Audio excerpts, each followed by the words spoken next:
Masechet Megillah, Daf Yud Tet, Ben Ir shehalach likrach, ou Ben krach shehalach la'ir. Im atid lachzor limkomo, kore kimkomo, veim lav, kore imahen. On sait que la différence entre les villes fortifiées et les villes ouvertes, c'est que dans les villes ouvertes, on lit la Megillah le 14 Adar. Dans les villes fortifiées entourées de murailles depuis Yoshua ben Nun, on lira la Megillah le 15 Adar. C'est-à-dire qu'il y a Purim de ce qu'on appelle les Perazim. Perazim, c'est quoi Perazim? Alken ha-Yehudim ha-Perazim ha-Yoshvim be'arei ha-Perazot. Parouz, ça veut dire ouverte. Une ville ouverte où il n'y a pas de murailles tout autour. Ça s'appelle Ir. Tandis que Krach, ça fait allusion aux villes fortifiées entourées de murailles. Ben Ir, un habitant d'une ville ouverte, Shehalach la Krach, qui a voyagé et qui a été dans une ville fortifiée, ou inversement, ou Ben Krach, Shehalach la Ir, un homme qui habitait une ville entourée de murailles, qui a été dans une ville où il n'y avait pas de murailles, quel est le din par rapport à la Megillah? Est-ce qu'il doit lire la Megillah comme la ville ouverte ou comme la ville entourée de murailles? Alors on nous dit comme ça. Im ati l'achzor limkomo, kore kimkomo. S'il a l'intention de retourner chez lui, alors il doit lire comme chez lui. Veim lav, mais s'il n'a pas l'intention de retourner chez lui, pour Purim, kore imahem. Il devra lire avec eux, comme eux. Je répète. Si lui vient d'une autre ville, où on devrait lire le 14 Adar, ou le contraire, il vient d'une autre ville, où on doit lire le 15 Adar, il se trouve dans un endroit où normalement, il n'aurait pas dû lire la Megillah à ce moment-là. Alors, est-ce qu'il lit comme les gens locaux, ou bien comme les gens de chez lui? Alors, ça dépend de son da'at. Quelle est l'intention de ce bonhomme? Quel est son programme? Il avait l'intention de retourner chez lui, alors il est comme chez lui. Il n'avait pas l'intention de retourner chez lui, alors il est comme ici. Qu'est-ce que ça veut dire? Retourner chez lui? Mais quand retourner chez lui? À quel moment? Alors, la Gemara va nous expliquer cette phrase qui est incompréhensible. Deuxième partie de la Mishnah. ומאחד קורא אדם את המגילה ויוצא בה ידי חובתו, רבי מאיר אומר כולה, רבי יהודה אומר מאיש יהודי, רבי יוסי אומר מאחר הדברים האלה, גידל המלך את המן בן המדתה הגגי. Maintenant, on parle d'un autre sujet. C'est comme si c'était une toute autre Mishnah, qui n'a rien à voir avec le sujet précédent. Quand on lit la Megillah, est-ce qu'on est obligé de la lire entièrement? Mahloket. Selon Rabbi Meir, il faut la lire entièrement, sinon tu n'es pas quitte, même si tu as manqué un seul mot. Et c'est ça la halakha. Rabbi Yehuda dit que si tu as lu à partir de Ish Yehudi, n'est-ce pas? Eh bien, tout va bien. Tu es quitte. Ish Yehudi aya beshushan abira ushmo mordechai. Et Rabbi aussi, il est encore plus mekil. Lui, il dit que même si tu as lu à partir de Ahar ha-Devarim ha-Elle, Gidal ha-Melech ha-Ashverosh, et Haman ben Amedata ha-Gagi, n'est-ce pas? Alors, en effet, tu es quitte. Et on verra dans la Gemara pourquoi chacun a donné une autre limite.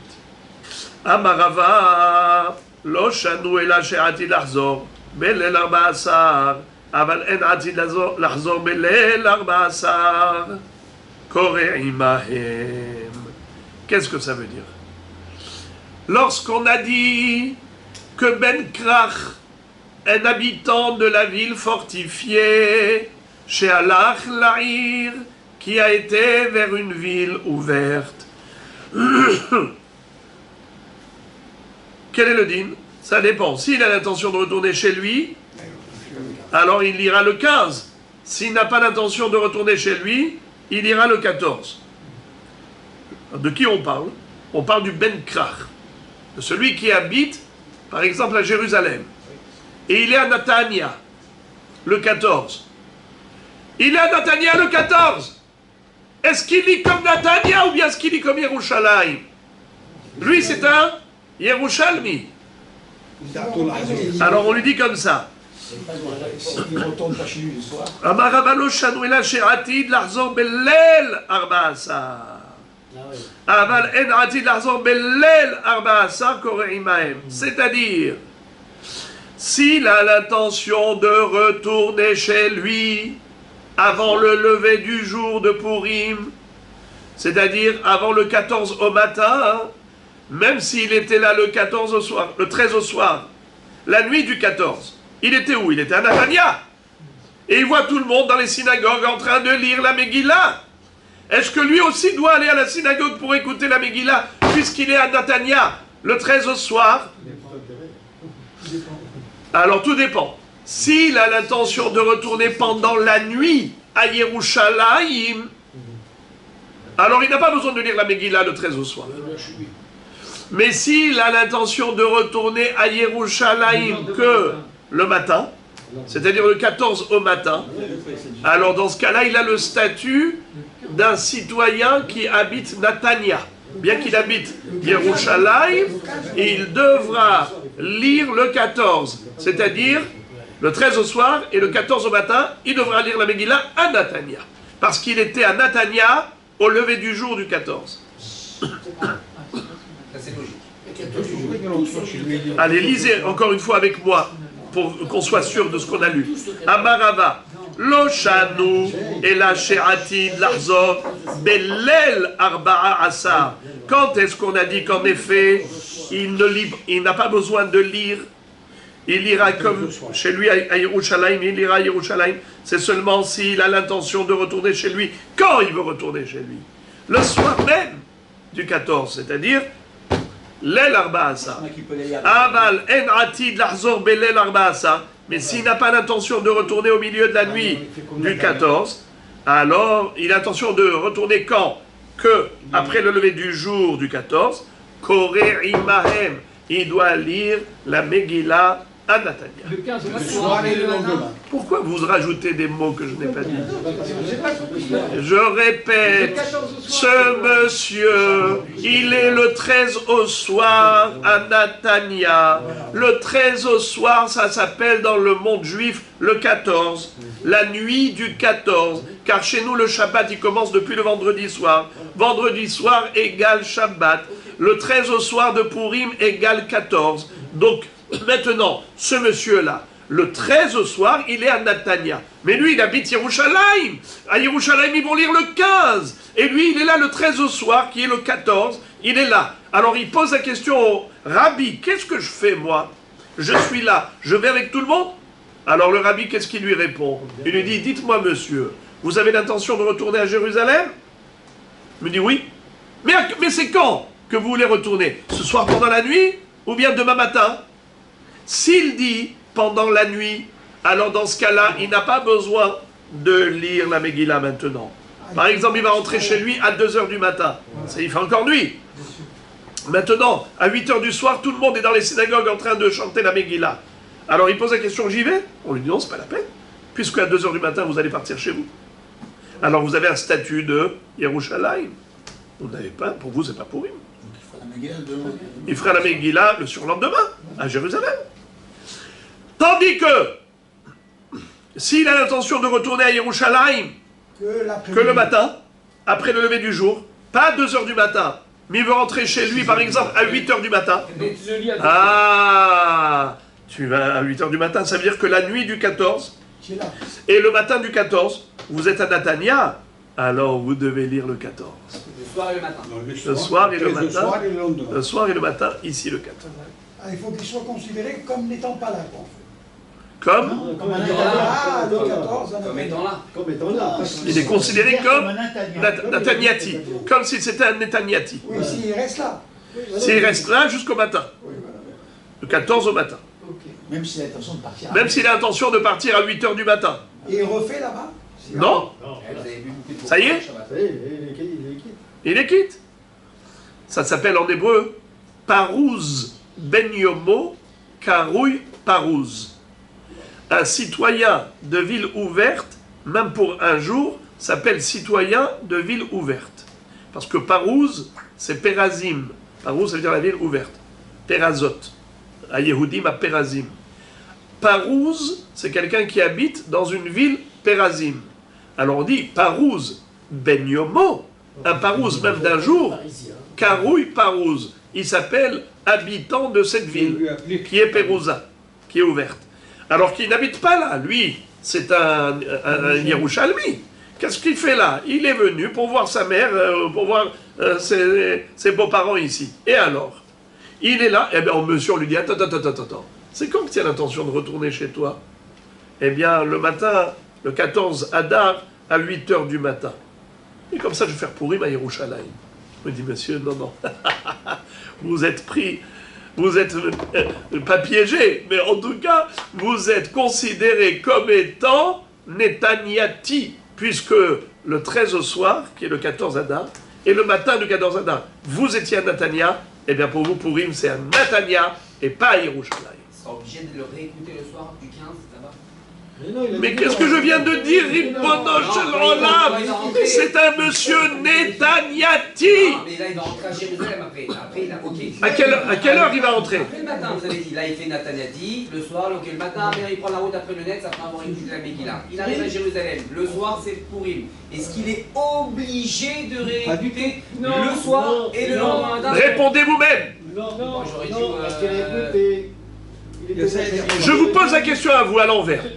Vous habitez Netanya, n'est-ce pas?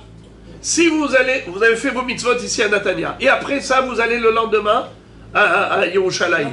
D'accord? L'après-midi. Et le soir, vous allez à Yerushalayim, c'est la fête. Est-ce que vous avez l'obligation? Moi, j'aurais dit non. Pourquoi non? Pourquoi non? Je suis à Serein. Oui, mais maintenant vous êtes là-bas. C'est autre chose, mais j'habite Ah! Mais lui, c'est différent. Mais alors, Mais lui, c'est étant donné que Pourim c'est un jour, on ne fait pas Pourim 2 jours. Pourim pour vous c'est oula. C'est ça tout le débat. Tout le débat c'est de savoir quel est le din de ce bonhomme. Est-ce qu'il est considéré comme Parouz ou est-ce qu'il est considéré comme Moukaf? Amaraba, Ravadi, Mina Aminala. D'où j'ai déduit mon pirouche de la Mishnah. Réponse, Dirtiv, car il est écrit dans la Megillat Esther à propos des villes ouvertes. Alken ha-Yehudim ha-Perazim ha-Yoshvim be'arei ha-Perazot. Mirdektiv ha-Yehudim ha-Perazim lama li mirtav ha-Yoshvim be'arei ha-Perazot ha-Kamashma'lan de Parouz ben Yomo Nikra Parouz. Ravadi, tu veux savoir d'où on a déduit cela? Eh bien, tout simplement du passouk suivant. Il est écrit dans la Megillat Esther. Alken ha-Yehudim ha-Perazim ha-Yoshevim be'arei ha-Perazot. Les Juifs Perazim installés dans les villes Perazot. Eh oh, qu'est-ce que tu as besoin de cette redondance? C'est un pléonasme. Car si ce sont des gens qui habitent dans une ville ouverte, donc ils habitent dans une ville ouverte. Tu n'as pas besoin de me dire ha-Yehudim ha-Perazim ha-Yoshvim be'arei ha-Perazot. C'est un pléonasme. Parce que si tu me dis Perazim, donc forcément il est Yoshem be'arei ha-Perazot. Pourquoi sinon tu l'as appelé Perazim? Alors c'est pour te dire qu'en réalité, ce monsieur, il n'est pas habitant de cette ville. Il est là que de passage. Il est là que pour un jour. Eh bien, c'est ça ce qu'on veut nous dire. Même un jour, dans cette ville, tu t'appelles habitant de cette ville. Même si tu n'es pas, en général, citoyen dans cette ville, même pour un jour, tu es considéré comme un juif local. Parouz ben Yomo, Karouy Parouz. Alors, il m'a dit Ashkehan, Parouz, Moukaf Minalan. Ok, tu m'as convaincu pour le juif qui était d'une ville fortifiée comme Jérusalem, et il se trouve dans une ville Pérouza comme Netanya. Alors, ça, c'est une très bonne preuve. Alken ha-Yehudim ha-Perazim ha-Yoshvim be'arei. Mais qui nous dit que le contraire est vrai aussi? Quelqu'un qui habite Netanya, qui se trouve à Yerushalayim. Est-ce qu'il va lire le 14 ou il va lire le 15? Qu'est-ce que tu dis? Ça dépend de son intention. Est-ce que son intention, c'est de retourner à Natania ou de rester à Yerushalayim? Qu'est-ce qu'on a dit? S'il a l'intention de rester à Yerushalayim, alors en effet, il aura le statut de Yerushalayim. D'où tu le sais? Que Moukaf, Ben Yomo, Karouy, Moukaf, même quelqu'un qui est là que pour Yom Echad, dans la ville fortifiée, il a le statut de la ville fortifiée, mais lui, il n'habite pas Yerushalayim, lui, il habite Natania. Réponse, Svaraou, c'est logique. Laquelle logique? La réciproque. Mi de Parouz ben Yomo, Karoui Parouz, Moukaf ben Yomo, Karoui Moukaf. Si quelqu'un de Yerushalayim qui se trouve à Natania, pour un jour, tu as dit il a le statut de Natania, alors l'inverse aussi doit être vrai. C'est-à-dire quelqu'un de Natania, qui habite toujours Natania, mais il est à Yerushalayim ne serait-ce que pour un jour, il aura le statut de Yerushalayim pour ce jour-là. Comment on appelle quelqu'un qui habite une ville ouverte? Parouz. Comment on appelle quelqu'un qui habite une ville fortifiée? Moukaf. Rava nous enseigne un chidouche extraordinaire. Ve'amar Rava, ben kfar shalach le'ir, ben kar ou ben kar, kore imahem. C'est-à-dire, on avait appris que les villageois, eux, avaient une tolérance, c'est qu'ils pouvaient lire la Megillah depuis le 11 Adar ou le 12 ou le 13 Adar, avant le 14 Adar, dans la mesure où ils se retrouvaient dans la grande ville le lundi et le jeudi, même avant le 14 Adar. On dit, ok, tu es déjà là, profites-en. Mais quel est le din si cet homme-là, après qu'il ait lu le 13 Adar, le lundi ou le jeudi, ou le 12 ou le 11 Adar, maintenant, par concours de circonstances, cet homme se trouve là la nuit du 14, le 13 au soir. Est-ce qu'il faut relire la Megillah? Réponse oui, il faut relire, nous dit Rava. Pour Maïtama, pour quelle raison Koré Imaim il doit relire? Normalement, les villageois auraient dû lire comme tout le monde le 14 Adar. Seulement,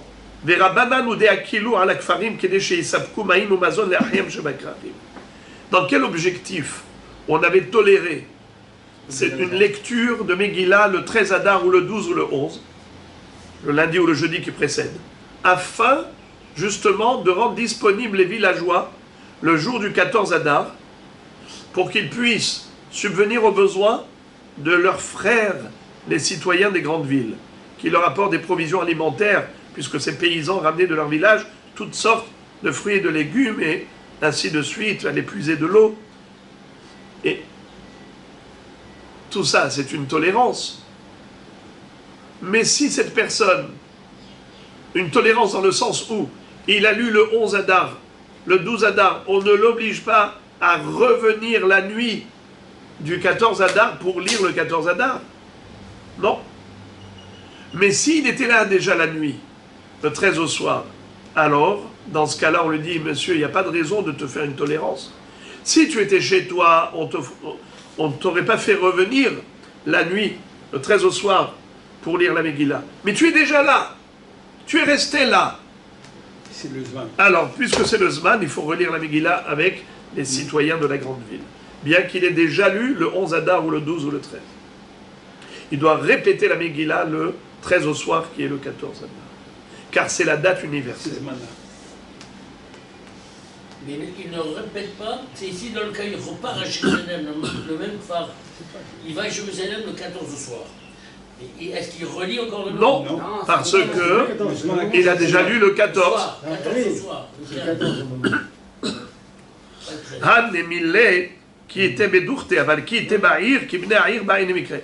Quand est-ce qu'on lui tolère de ne pas revenir? C'est quand il était chez lui. Mais puisqu'il était déjà là, alors il faut qu'il lise ici. Et Tivé Abaye. Abaye n'est pas d'accord. Et dit à Rava, comment tu imposes aux villageois de relire une deuxième fois ici? Pourtant, il est écrit dans la braïta suivante, Ben Kar Shealach La'ir, Ben Kar ou Ben Kar, Kore Kim Komo. Un habitant de la ville fortifiée, où ils lisent le 15 Adar. Il se trouvait dans une ville ouverte, où on lit le 14 Adar. Ben Kar ou Ben Kar, qu'il ait l'intention de rentrer chez lui pendant la nuit, ou qu'il n'ait pas l'intention de rentrer chez lui pendant la nuit, d'accord, Koré Kim Komo, d'une manière ou d'une autre, il faut qu'il lise le 15. Vous entendez? Quelqu'un qui est Ben Krach, qui se trouve dans la ville, une ville qui est grande ouverte, qui n'a pas de muraille, Ben Kar ou Ben Kar, qu'il ait l'intention de rester dans cette ville jusqu'à l'aube, ou qu'il n'ait pas l'intention de rester jusqu'à l'aube, il a l'intention de rentrer chez lui avant le lever du jour, Koré Kim Komo, c'est-à-dire il va lire, comme à Yerushalayim, le 15 Adar. Et Abaye fait l'analyse de la Braïta ainsi. Ben Krach Salka Da'atar, est-ce qu'on parle ici vraiment de quelqu'un qui habitait une ville fortifiée? Be'im Atid Lahzor Talia Milta, je ne comprends pas comment la Braïta a pu contredire la Mishnah, mais la Mishnah avait bien dit que ça dépendait de l'intention de ce bonhomme. Est-ce que ce bonhomme-là avait l'intention de rentrer chez lui pendant la nuit du 14 ou pas? S'il a l'intention de rentrer chez lui pendant la nuit du 14, il ira comme le 15. Il ira le 15. Mais s'il a l'intention de rentrer chez lui le 14 au matin, eh bien il ira comme le 14. Il ira le 14. Et la lave Ben Kfar. Donc au lieu de dire Ben Krach, il ne faut pas dire Ben Krach, il faut dire Ben Kfar. Ben Kfar chez Halach, Lahir. Et de ce fait, il doit lire Koré Kim Komo. Ben Krach, c'est-à-dire Ben Kfar chez Halach Lahir, Ben Krach ou Ben Kar, Koré Kim Komo. C'est pas vrai? Au contraire, tu dis que un villageois qui se trouve dans la grande ville la nuit du 14 Nissan, qu'il ait l'intention de rentrer chez lui ou qu'il n'ait pas l'intention de rentrer chez lui, ça y est, il a déjà lu le 11 Adar ou le 12 Adar ou le 13 Adar, Koré Kim Komo, tout va bien, pourquoi tu lui fais refaire? La Gemara dit, Velav tarutse metaratzt tane Koré immahen. En fait, il ne faut pas lire Koré Kim Komo, il faut corriger la Baraïta. Cette Baraïta, elle est erronée. Au lieu de dire Koré Kim Komo, il faut lire Koré immahen. C'est comme ça que Rava a répondu à Abaye. Au contraire, Ben Kar ou Ben Kar, Koré immahen. Qu'il ait l'intention de rentrer chez lui, ou qu'il n'ait pas l'intention de rentrer chez lui, puisqu'il est là, il faut qu'il lise le 14 Adar, bien qu'il ait déjà lu le 11 ou le 12 ou le 13. Voilà la fin de ce sujet. Et maintenant, la Gemara va entamer un nouveau sujet. On avait vu dans la Mishnah une mahloket entre trois Tanaïm, Rabbi Meir, Rabbi Uda et Rabbi Yossi, à savoir, est-ce qu'on est obligé de lire toute la Megillah en entier, ou bien même une partie c'est suffisant? Selon Rabbi Meir, on est quitte que si on était Koré Kula. Selon Rabbi Yehuda, à partir de Ish Yehudi. Et selon Rabbi Yossi, à partir de Ahara Devarim Ele, Gidal Amelech et Aman Ben Abedata Agagi. Voilà donc ce qui est indispensable, d'après eux. Tanya, dans la Braïta, il est écrit Rabbi Shimon ben Yochai Omer min Balayla Hahu. On a une quatrième opinion. Après Rabbi Meir, Rabbi Uda, Rabbi Yossi, il y a Rabbi Shimon ben Yochai. Lui, qu'est-ce qu'il dit? Que c'est à partir de Balayla Hahu, la Deda Shenat Amelech. Alors lui, il est encore plus cool que tout le monde. Car ça, c'est déjà au 6e chapitre de la Megillah. Donc même si on a manqué tout le début, si on a lu que depuis Balayla Hahu, on est quitte. Alors comment ça se fait que Rabbi Meir dise il faut absolument lire Kula, sinon on n'est pas quitte? Comment se fait-il que Rabbi Uda dise à partir de Ish Yehudi, et Rabbi Yossi depuis Ahara Devarim Ele, et Rabbi Shimon bar Yochai depuis Balayla Hahu? Sur quoi s'appuient ces quatre opinions? Amar Rabbi Yochanan Mechulan Mikra Echad Darshu. Rabbi Yochanan nous dit que les quatre se sont appuyés sur le même verset. Lequel verset? À la fin de la Megillah, il est écrit, vers la fin, Vatirtov Esther Amalka Mordechai Yehudi et Kol Tokef Lekayem et Igeret Apurim Azot. Vatirtov, Esther Amalka, ou Mordechai Yehudi, et Kol Tokef, les Kayem et Tigeret Aporim Azot. Ils ont écrit Kol Tokef. C'est quoi Tokef? Toute la puissance. Tokef, ça veut dire la partie essentielle. Alors, quand on dit que l'épisode principal, de quel épisode principal parle-t-on? Et Kol Tokef. Man de Amar Kula Tokpo shel Achashverosh. Celui qui nous a dit depuis le début, Rabbi Meir, qui a dit que depuis le début il faut lire la Megillah, parce que lui parle de la puissance de Achashverosh. Et comment est-ce qu'on a vu la puissance de Achashverosh? C'est depuis le début de la Megillah. Et ainsi de suite, comment Béar Otto est... et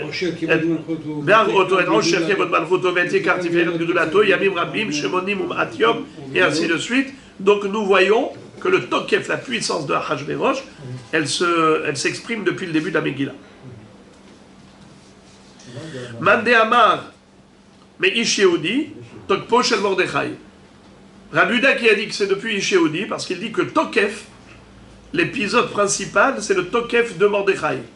À partir d'où on voit la grandeur de Mordechai, c'est depuis Ish Yehudi. Mande Amar, mais Ahara Devarim Ha'ele, Tokpo shel Aman.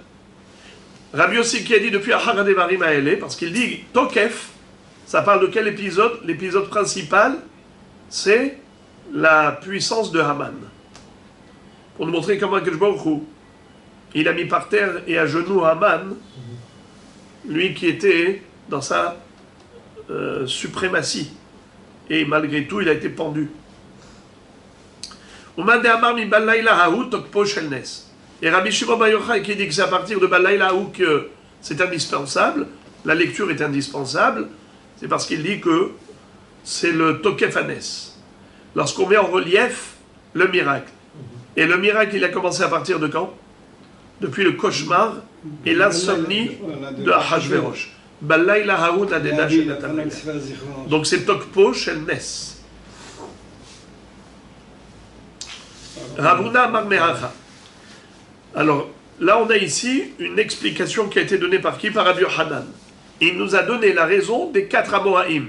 Rabbi Meir, Rabbi Yehuda, Rabbi Yossi et Rabbi Shimon. Rav Huna nous donne 4 raisons pour... une raison différente pour les 4 Tanaïm. Rav Huna Amar Me'acha.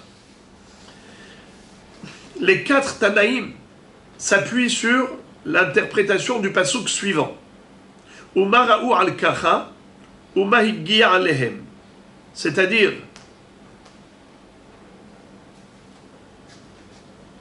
que lorsque la Megillah a été écrite, c'était dans le but de nous montrer aux générations à venir Mara'u al-kacha, umahiggiya alehem. Qu'est-ce qu'ils ont vu pour faire cette chose-là? Quelle a été leur motivation? Et quel a été le résultat, la conséquence? De qui on parle? Mara'u al-kacha, Umaïgi alem, de qui on parle? Alors regardez 4 explications. Man de Amar Kula, seul Rabbi Meir qui dit qu'il faut lire toute la Megillah, parce qu'il explique ce passouk comme ça. Mara'a Hashverosh, Shenishtamesh Bakelim Shel Bet Hamikdash, al-kacha, Mishum de Hashiv Sheb'im Shanin Velo Ipruk. Umaïgi alehem, de Katal Bashti. C'est-à-dire, quand on a dit Mara'u al-Kacha ou Maïgi alehem, à quel événement et quel incident on fait allusion? Alors on fait allusion au banquet de Achashverosh. Mara'a Achashverosh, pourquoi Achashverosh il a fait ce banquet, il a amené les kelim du Beth Amikdash pendant ce banquet? Qu'est-ce qui lui a permis de se vêtir avec les vêtements du Kohen Gadol et d'apporter les kelim du Beth Amikdash pour que les gens les utilisent? Mara'u al-Kacha. Je veux savoir Mara'u al-Kacha, qu'est-ce qui l'a motivé à faire ça? c'est qu'il a fait le calcul des 70 ans de Galout Bavel. Pour lui, les Juifs n'allaient plus être délivrés, ils étaient condamnés à un exil éternel, définitif. Et donc, on peut se permettre maintenant d'utiliser les kelim du Beth Amikdash puisqu'il ne sera pas reconstruit. Vous vous rappelez ce qu'on avait appris il y a quelques semaines?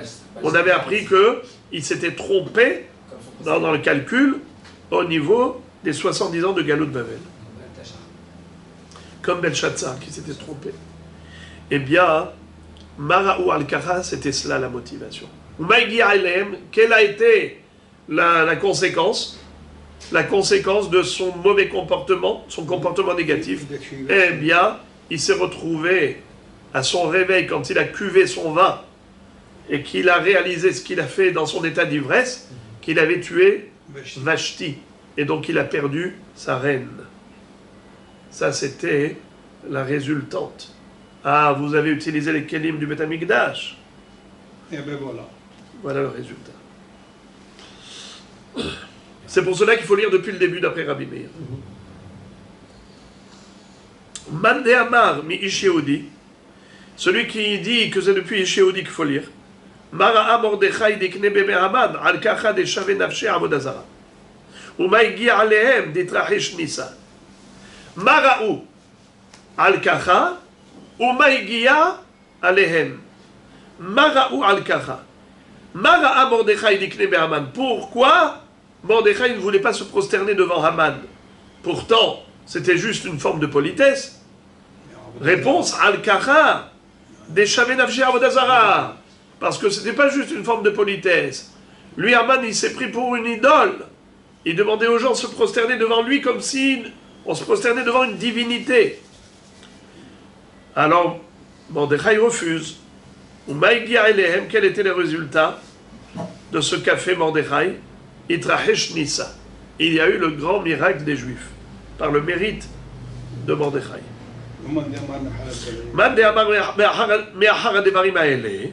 Alors comment on comprend le passouk d'après celui qui dit que on commence à lire obligatoirement depuis Ahara Devarim Ha'ele Giddal Amelech Ahashverosh et Haman? Parce que lui comprend Mara'u al-Kara, Mara'a Haman Shenitkane Bechol HaYehudim. Qu'est-ce qui a motivé Haman pour aller contre tous les Juifs du monde? Al-Kara. À cause de cela. Quoi ça? Mishum de Mordechai, lo Echav et lo Ishtachave. Parce que Mordechai refusait de se prosterner devant lui. Et quelle fut la résultante, la conséquence? C'est qu'il a été pendu, lui et ses enfants, sur la potence. Et celui qui dit que c'est depuis Balaylahu, Rabbi Shimon Bar Yochai, il dit parce que Mara'u al-Kara, c'est Mara'a Ahashverosh le'avi et Sefer HaZichronot. Qu'est-ce qui a motivé Ahashverosh à faire lire le livre des chroniques pendant la nuit? Al-Kara, des Aminte Esther les Haman Bahadeh. Parce qu'il a vu que Esther a invité Haman avec lui. Donc elle lui a mis un concurrent face à lui pour susciter la haine de Ahashverosh contre Haman. Al-Kara, c'était ça son objectif à elle. Et quelle était l'incidence? C'est le Nes qui a eu lieu pour les Juifs. Leur pire ennemi a été pendu. Amarabi Halbo, Amarabi Hamam Goria, Amarab, Halakha Kedivrea Omer Kula. La halakha elle est comme Rabbi Meir qui a dit qu'il faut lire toute la Megillah. La Filouman de Amar, Miishéoudi, Tzricha Shete Ktuva Kula. Et même d'après celui qui dit que on peut se suffire d'une lecture à partir de Ish Yehudi, mais même d'après lui, il faut obligatoirement que la Megillah soit écrite entièrement. Ve'amar Rabbi Helbo, Amarav Hama Banguria, Amarav. Maintenant, la Gemara va nous citer toutes sortes d'enseignements au nom de Rav. Premier enseignement. Megillah Nikret Sefer Venikret Igeret. La Megillah, elle porte deux noms. Soit Sefer, un livre, soit Igeret, un courrier. Comme il est écrit, les Kayem et Igeret à Purim. Pour nous donner, en fait, des halachot. Nikret Sefer, Shim Tefara, Bechote Pishtan Pesula. Ça s'appelle Sefer comme un Sefer Torah. Nous savons qu'un Sefer Torah doit être cousu avec le nerf, les nerfs des animaux qui sont purs. n'est-ce pas? Oui, oui. Et pas avec du lin. Un Sefer Torah qui a été cousu avec du lin n'est pas cachère. Sous là. Eh bien, pareil, la Megillah doit être cousue avec les nerfs et non pas avec du fil de lin, avec des nerfs de Behemoth ou de Chayot et Horot. Venikret Geret, Sheimitilba Shlosha Chute Gidin Keshera. Mais la différence entre le Sefer Torah et le comment il s'appelle, et la Megillat Esther, c'est qu'un Sefer Torah, il faut coudre toute la longueur du parchemin, sur toute la longueur. Nachon. Juste, on peut laisser un tout petit peu en haut ouvert, un tout petit peu en bas ouvert, mais tout le long, il est cousu. Tandis que pour la Megillah, Imitiba Shlusha Chute Gidin Kshera, si on a mis juste 3 points de couture, avec les guidim, ça suffit. Pas besoin que ce soit sur toute la longueur. Amar Rav Nachman Milvad Sheyum et Shulashim, à condition que ce soit réparti en 3. C'est-à-dire que les intervalles soient homogènes. Il faut que ce soit symétrique. C'est-à-dire que la différence entre chaque couture, c'est un tiers, un tiers, un tiers. Amar Rav Yehuda, Amar Shmuel, Hakor, et Megillah Ketuva ben Naktuvim lo yatsa. Rav Yehuda nous dit au nom de Shmuel que quelqu'un qui a lu une Megillah qui n'était pas une Megillah à part entière, mais qui faisait partie intégrante du Tanakh. Par exemple, j'avais un rouleau où j'ai tout le Tanakh, et j'ai lu la Megillah dedans, on n'est pas quitte. Parce que c'est comme si je lisais dans le Mikra, comme ça. Il faut que ce soit une lecture du Megillah en tant que Megillat à part. Amar aval, amar adela delo mihasra miyatra pourta. Aval mihasra miyatra pourta. Litlanba. Quand est-ce qu'en effet on n'est pas quitte? C'est seulement si il n'y a pas de manque, ou il n'y a pas de surplus au niveau de la Megillah. Mais si il y a un peu plus ou un peu moins par rapport aux autres livres, alors ce serait kasher. Qu'est-ce que ça veut dire? Si la Megillah, elle dépasse, c'est-à-dire j'ai un rouleau qui fait par exemple 30 cm, mais la partie Megillah, elle fait 40 cm, alors c'est kasher. Parce qu'elle se démarque de l'ensemble. Ou bien l'inverse, tout le rouleau fait 40 cm, et la partie Megillah, elle fait 30 cm. Donc elle se démarque de l'ensemble, alors c'est kasher. Lévi bar Shmuel avakakare kameh de Rav Yehuda bemegillah ketuva ben aktuvim amar le hare amru akore bemegillah ketuva ben aktuvim lo yatsa. Il lui a dit, comment tu te permets de lire une Megillah dans un rouleau de Tanakh? Elle fait partie intégrante du Tanakh. Ce n'est pas bon. Il faut que ce soit une Megillah écrite séparément. Amar Rabbi Chia bar Abba, Amar Rabbi Yochanan, Akore b'Megillah Ktuva ben Aktuvim lo yatsa. On reprend cette même halakha, à savoir qu'une Megillah qui fait partie intégrante d'un rouleau de Tanakh, alors elle n'est pas cachère. Umahula moha betzibur shanu. Mais on a donné un coup sur la tête de cette halakha. C'est une expression. C'est quoi? C'est qu'on a dit, attention, dans quel cas on n'est pas quitte? C'est seulement si on lit Betzibur, parce qu'à ce moment-là, il n'y a pas de Persouménissa. Car celui qui voit que tu lis dans un livre de Tanakh, il pense que tu lis la Torah. On ne voit pas que tu lis la Megillah en tant que Megillah.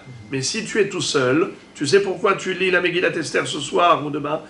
Alors dans ce cas-là, c'est kasher, même si la Megillah fait partie intégrante du Tanakh. Ah ouais? Il pourra s'expliquer comme ça? Ouais. Si c'est pas Betzibur, oui. Ve'amar Rabbi Chia bar Abba amar Rabbi Yochanan, Shiyur HaTefer, Halacha le Moshe Misinaï. Le Shiyur HaTefer, ce qui reste de la couture. On avait dit tout à l'heure qu'un Sefer Torah, bien qu'il soit cousu de haut en bas, mais il faut laisser un peu ouvert en haut et un peu ouvert en bas. Ne pas coudre jusqu'au dernier millimètre. Il faut qu'il y ait une partie ouverte, qui n'est pas cousue. Et ça, c'est Halacha le Moshe Misinaï, de laisser une partie non cousue en haut et en bas des coutures du Sefer Torah. En réalité, on a un petit peu, on est revenu là-dessus, on a dit que non, c'est pas halakha les Moshe Misinaï, pas du tout. C'est une takana de Hachamim. Hachamim, pourquoi ils ont dit qu'il faut laisser un peu ouvert en haut et un peu ouvert en bas? C'est juste pour pas que ça se déchire. Parce que si tu avais mis la couture jusqu'en haut, très facilement, comme ça a tendance d'être étiré, alors ça aurait pu se déchirer. C'est pour cela que, pour pas qu'il y ait de déchirure, on laisse une marge en haut et en bas. Donc c'est pas halakha les Moshe Misinaï.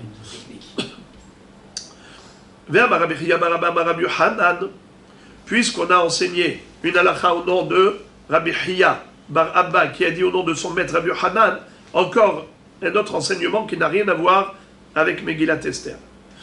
ואמר רבי חייא בר אבא אמר רבי יוחנן אלמלא נשתייר במערה שעמד בה משה ואליהו כי אם לא נקב מחצית קית לא היו יכולים לעמוד מפני האורה שנאמר כי לא יראני האדם וחי. Au moment où Moshe Rabbeinu a dit à Kadosh Baruch Hu, Hachem, je voudrais avoir le mérite de te voir. Har enina et kevodecha.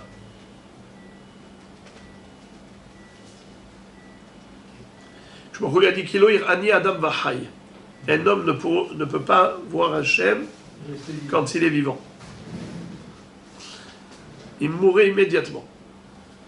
Alors, malgré tout, je vais répondre à une partie de ta demande, de ta requête, c'est que je vais te mettre dans une grotte, je vais te recouvrir, et ce n'est qu'une fois que je serai passé, Veraïta et Ahorai ou Panaï Loïraou. Tu verras à l'arrière, mais pas devant. D'ailleurs, il a vu le kécher de Tefilin d'Akadosh Baruch Hu. Comme dit la Gemara, qu'est-ce qui est écrit dans les Tefilin d'Hachem? Mi ke'amcha Israël goy echad ba'aretz. Dans nos Tefilin à nous, c'est écrit Shema Israël, Hachem Elokeinu, Hachem Echad. On proclame l'unicité de Dieu, et que je proclame l'unicité d'Israël. C'est un peuple unique dans le monde. Ata echad v'shimcha echad ou mi ke'amcha Israël goy echad ba'aretz. Bravo. Eh bien, en effet,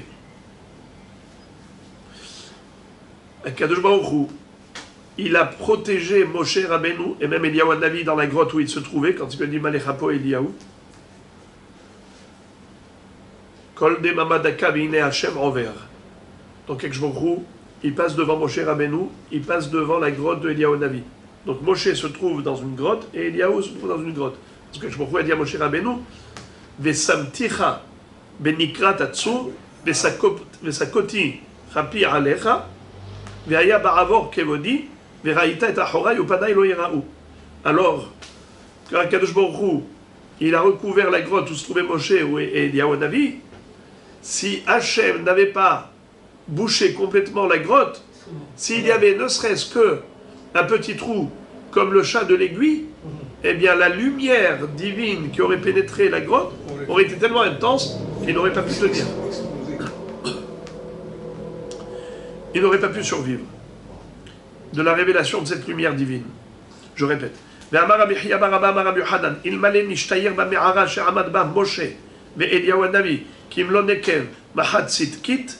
C'est une aiguille de couture mais qui est très fine. Lo hayu yecholim la'amod mipene ha'ora. Il n'aurait pas pu tenir devant cette lumière. Je démarque lo irani ha'adam v'hai. Encore un enseignement du même Rav. Ve'amar Rabbi Chiya bar Abba amar Rabbi Yochanan. Ma'i dirtiv ve'alehem kechol hadevarim asher diber Hashem immachem bahar. מלמד שהראו הקדוש ברוך הוא למשה דקדוקי תורה ודקדוקי סופרים ומה שהסופרים עתידים לחדש ומה הנה הוא נקרא מגילה. Qu'est-ce que ça veut dire? Akadosh Baruch Hu a tout dévoilé à Moshe Rabbeinu, tout ce qui va découler de la Torah. Melamed Sheraou Akadosh Baruch Hu le Moshe dikdukei Torah. C'est quoi dikdukei Torah? C'est-à-dire tout ce qu'on a comme dracha à partir d'un ribouille ou d'un mi'out des psukim. Une lettre en plus, qu'est-ce qu'elle nous enseigne, et ainsi de suite. Mais dikdukei sofrim, est-ce que les Dorot Aharonim ont déduit les enseignements des Rishonim? Ou Masha sofrim atidim lehadesh. est-ce que les Chachamim vont innover? Ou Maïnéou, qu'est-ce qu'ils vont innover? Mikra Megillah, la lecture de la Megillah. Mais ce n'est pas une vraie innovation, parce que même ça découle d'une dracha. Comme on avait vu déjà précédemment dans le Daf Yud Dalet, on avait vu comment, quand Esther Amalka avait dit « Kitvuni les Dorot »,« Kevaruni les Dorot », alors les Chachamim avaient besoin de trouver une allusion dans la Torah à la volonté d'Akadosh Baruch Hu d'inscrire la Megillah dans le canon biblique et de fixer la fête de Purim. Sinon, on n'aurait pas fait. Car un Navi n'a pas le droit d'être Mechadesh quoi que ce soit. Et Léa Devarim Asher Diber Hashem el Moshe Behar Sinai Asher Tziva Hashem et Moshe Behar Sinai Mikan She'en Navi Rachai Lechadesh Davar Me'ata. Un Navi n'a pas le droit d'innover quoi que ce soit. On ne peut pas rajouter sur les Taryag Mitzvot. Alors qu'est-ce que ça veut dire Masha Sofrim Atidim les Hadesh. Les Hadesh, ça veut dire qu'ils ont été Mechadesh, la forme mais pas le fond. C'est-à-dire le fond, il est déjà mentionné par allusion dans la Torah. Mais justement, cette déduction de savoir qu'il faut célébrer Purim et qu'il faut écrire la Megillat Esther dans le Tanakh, ça a été les Sofrim qui ont été Medayek des Psukim pour arriver à cette conclusion. Voilà les amis, pour ce qui est du Daf Yud Tet.